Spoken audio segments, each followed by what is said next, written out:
فقال له القيصر যে ঘটনা তিনি বলতেছিলেন যে يا عبد الله বাদশা কাইসার বলল, হে আব্দুল্লাহ, إن تنصرت যদি তুমি খ্রিস্টান ধর্ম গ্রহণ করো أعطيتك نصف مالي.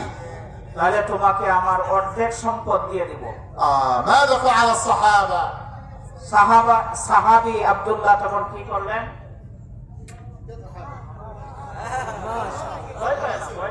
كما نسلم تمام قل له هذا حرام. এই যে গলায় যে দিছে এই বাচ্চা, এটা হারাম। পুরুষের জন্য এরকম ব্যবহার করা এটা হারাম। هذا للبنت.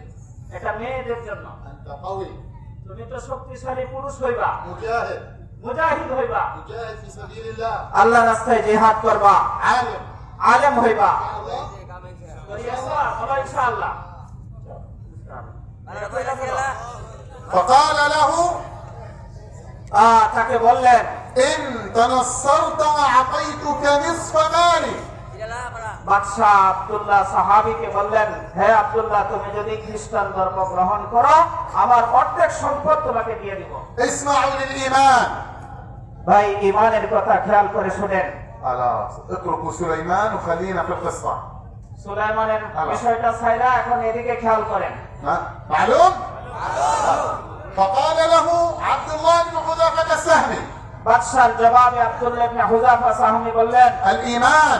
ঈমান হলো, قال لو أعطيتني جميع ما تملك ليس النصف. হে বাদশা, অর্ধেক মাল কেন, তুমি যদি তোমার সকল সম্পদ আমাকে দিয়ে দাও, وما يملكه العرب والعجم আরব আজম সারা বিশ্বের সকল সম্পদ যদি তুমি আমাকে দিয়ে দাও, على أن أترك دين محمد صلى الله عليه وسلم طرفة عين ما فعلت. এক মুহূর্ত সময় আমি নবীজির ধর্ম ছেড়ে দেই, এই শর্তের উপর যদি গোটা বিশ্বের সকল সম্পদ তুমি আমাকে দিয়ে দাও, কখনোই আমি নবীর ধর্ম ছাড়ব না। غضب القيصر এই উত্তর শোনার সাথে সাথে কাইসার বাদশা রাগ হয়ে গেল। قال اذهبوا به إلى الحبس سجن. তাকে জেলখানায় নিয়ে যাও। ثم جلس مع بعض بطانته এবার তার মন্ত্রী পরিষদ নিয়ে বসলো, يتشاورون পরামর্শ করছে ما هي الطريقة لكي يبتعد عن الإسلام.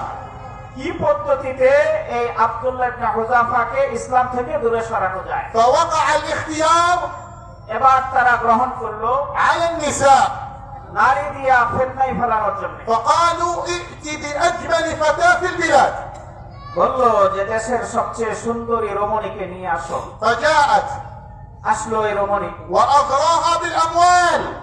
এই রমণীকে বাদশার পক্ষ থেকে সম্পদের লোভ দেখানো হলো। فقط أوقعيه بالفاحشة. এই শর্তে তোমাকে অনেক সম্পদ দিব, তুমি আব্দুল্লাহ ইবনে হুযাফাকে অন্যায় কাজের মধ্যে লিপ্ত করো শুধু। فدخلت هذه الفتاة এবার এই যুবতী গেল على عبد الله بن حذافة السهمي আব্দুল্লাহ ইবনে হুযাফার কাছে, وحيد একা একা। شاب আব্দুল্লাহ ইবনে হুযাফা তো যুবক ছিলেন, في قوة شهوته আর তার পরিপূর্ণ যৌবন ছিল, غائب عن زوجته.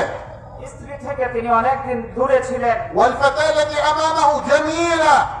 আর যে যুবতীকে নিয়ে আসছে তারা, সেই যুবতী অনেক সুন্দরী ছিল। اسمعوا إلى الإيمان. ভাই, ঈমানের কথা খেয়াল করে শুনেন। رآها عبد الله قادمة إليه.